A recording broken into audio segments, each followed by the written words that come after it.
oh, oh, oh. Tuli balungi tewali yakyama, tuli baddugavu abeerwamu badama, tulya muceere kasoli ne kawo, yeah. African weather, leka nkutwaleko bebe Uganda, unogerenkere n'amapeera, Uganda zabusi ya green. So that time when I felt like it was now coming out, like when I felt the baby coming, she told me to lie on the bed. I climbed her to lie on the bed. Then, of course, you lie like this with your legs open. We're now to me and her. So when I lied on bed like this, the force was now too much.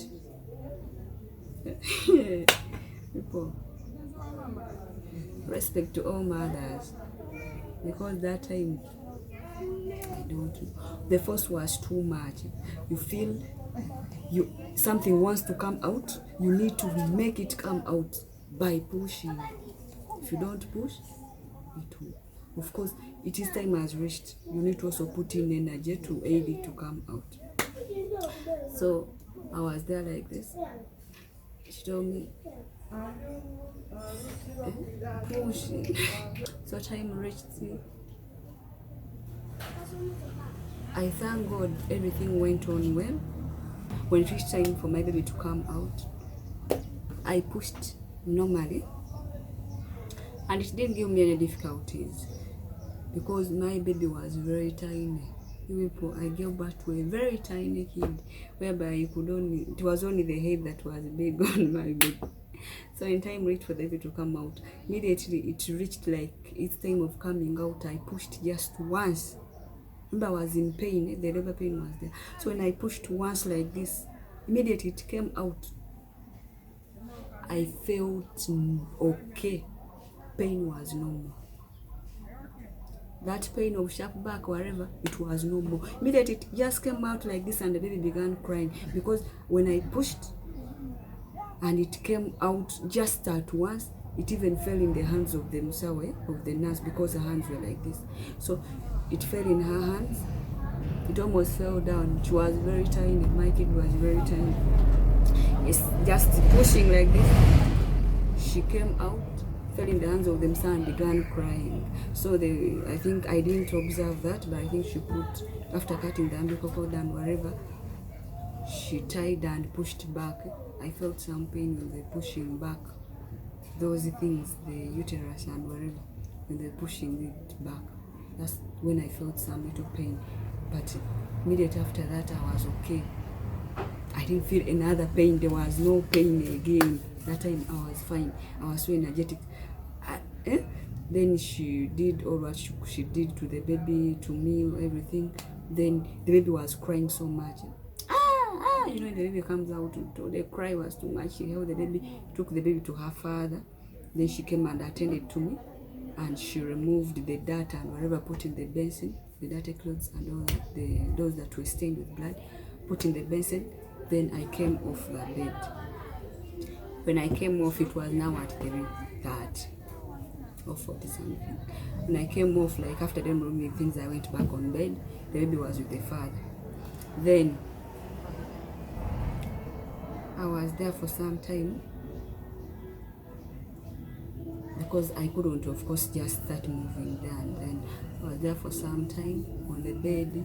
They brought the baby to me. I took a look at my baby. My baby was very small. I even feared. I asked her, I said, Musa, does this kid reach the number of months that kids are supposed to be produced at? Is she really mature? Will she survive? We didn't measure. Me, I didn't measure her, like to know how many kilograms she was, but I think she was like 1.5. Very small and very tiny. It was only the head, and she had eyes. The eyes were there. The eyes were very wide open, and she was shouting.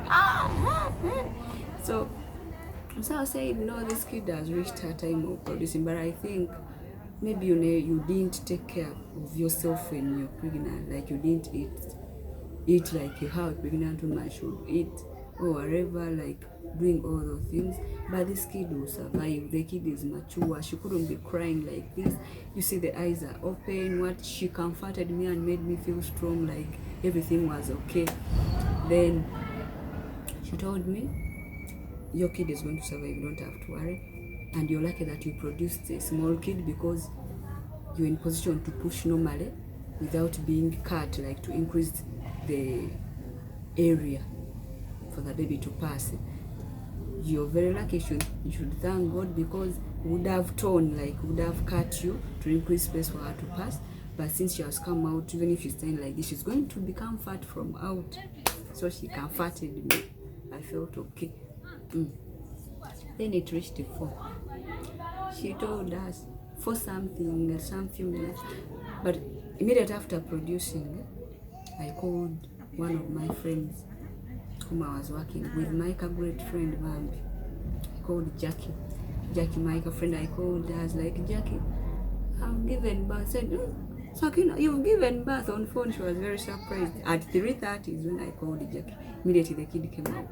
And I said, Jackie, I'll produce tomorrow. You come and like help me, like you come and be with me tomorrow. Come and stay around with me tomorrow. I've given birth. I've just given birth right now. She was very happy, but she was surprised. She was like, given birth at how many months? Had your time reached? Because my stomach was very tiny, and some people even didn't know that maybe time had reached. They thought I was just, my months were just starting. By the time I discovered I was pregnant is when I produced. Jackie was so surprised and very happy. So she told me, I'm coming very early in the morning. I'm coming very early in the morning. At that very time, I also called my mom and told her, Mommy, I've given birth. She made some ulcerations and she was very happy, saying, oh, I've gotten a grandchild, because that was the first grandchild. Meaning, maybe she wanted a grandchild, but she feared to tell me. Who knows? So I told my mom. She told me I'll be there so early in the morning. I think my mom began moving at 5 a.m. because by 8 she had reached where I was staying. So when it came to like 5 a.m. in the morning, we're still at the hospital now, at the clinic. When it came like at 5 a.m. in the morning, we're still at the clinic. So this nurse who tells me, she called us and she came to us and she told us, you know what, you people, since you don't have any clothes for the baby, so remember, we didn't have anything concerning, like we didn't have anything that was supposed to be, maybe we didn't have baby clothes, we didn't have these bed sheets and these things for covering babies. Even the mother kit we just bought from that health center. That lady sold it to us. She used, then we later paid her. So when it reached 5 a.m., this lady, being my friend, she got some bed sheets of hers that she had used on her babies, then a baby shawl and all that, or some things, and covered the baby. Then after that, like at 5, she told us, now people, since you don't have like baby clothes, you go home when it is a little bit darker, because if you go when it is bright, people of course want to see the baby and all that. But now if the baby doesn't have clothes, they may talk about you, or maybe they may take it differently. So I'm advising you try to move home when it is a little bit dark, so that you plan. We planned for the baby after it had come out. Now, we understood. We covered the baby with what she had given us, her bed sheets, those baby small sheets for the covering babies, and the baby shower. So we moved. My husband carried the baby. We left the basin, and there was what was staying there at the health center. He carried the baby, then I moved after him. We came home, then we reached home. We entered the house. For him, he went back to pick what had remained at the health center. So we were home at 5. Back home in the house at 5. The baby had stopped crying. But my baby was as if we were only carrying clothes. Very small and tiny. So at 5, we were okay. Because after giving birth, I began feeling pain. I began feeling some pain, like what another woman was giving birth can go through the next day. I produced like, it was now, let me call it Tuesday. 26th, because it was Monday at 2 a.m. That was 26th, it was a Tuesday. That's when I gave birth. So on Wednesday, when I began feeling now that pain, abdominal pain and all that. But this Tuesday, after when we came back from hospital, I was normal. I was okay. So we came back home at 5. We were in the house at 5. We're like, now the baby has come. The next thing is to plan for buy her clothes. It reached 6:30 in the morning. I woke up, opened the door, went and called one of my neighbors,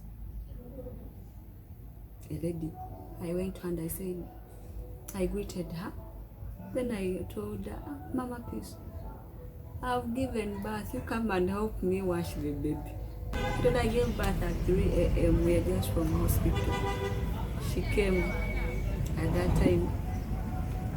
She came, poured water into. Now we had just come from hospital. The baby was still some blood and whatever. Dirty. She came at that time. We warmed the water. Then she helped me wash the baby. We had those sheets that the nurse had given us. That they covered the baby in. Then that time when that lady came, she alerted my neighbor, that teacher, plus some other neighbor of mine, and like, your neighbor has given birth. I'm given birth at what time? Why didn't you call us? Said no. It was so abrupt. We also didn't know that it was time for giving birth. So they came. That they brought some sheets to cover the baby. They brought some clothes to dress the baby. Those neighbors of mine. Because I explained to them, I said, my friend, I don't have. They brought me covered, because at that time there's no way I could go to buy baby clothes. So after showering my baby, they put her there. This friend of mine whom I called at 3:30, Jackie, she came at 7. When she came, there's also some audio of ours who was nearby where I was staying. We called her. So Jackie was around, plus that audio of mine. They're the ones who showered me. In the house, they showered me.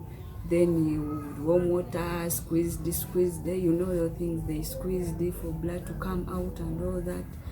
Then after, they prepared for me what to eat. And now, because it had come to morning, it was like at 7:30 like that. That's when my husband went to town to buy baby clothes and everything needed for the baby. In fact, he bought whatever was needed. He came with it. By the time he came back with the baby things, my mom had also arrived. We ate, but I was with my mom, but asking her, Mommy, will this kid survive? No, this kid is very small. My mom said, no, don't worry. She will grow fat from out. She's now outside. She's going to become fat. Don't worry, what. So I became strong. Then we organized, and I had to leave for village now, for our village. I had to go with my mom because I couldn't stay alone. I couldn't stay with my husband alone. Since we all now knew the system, we had to be with a mature person to help me nurse the baby. So I left with my mom to the village. The first 3 months after me giving birth were a headache to me, because there's what they call colic condition, whereby some say worms, some say stomach ache, what and all that. They happen in babies, not all babies, but some babies. The baby usually cries, but it can be a stomach or stomach worms or whatever. I don't know, but it's called colic condition. When you search more about it, colic something, that's what it is called. The baby can be feeling pain in the stomach. You see the baby changing while crying very much. Every time the baby cries, that's the baby I had for the first 3 months after delivering. I had a baby who cried for 3 good months with that colic condition, and it is very common. It wasn't only on my kid, it is very common in most babies. And when you're a mother out there and you have something like this, like after giving birth and your baby usually, like that condition happens, it is normal. It is normal, you shouldn't get worried. So we reached the village. When we reached the village, it was hell. The first month with my kid was so tiring. If you don't want to miss, watch out. Entry into motherhood is so challenging. and it is sweet at the same time.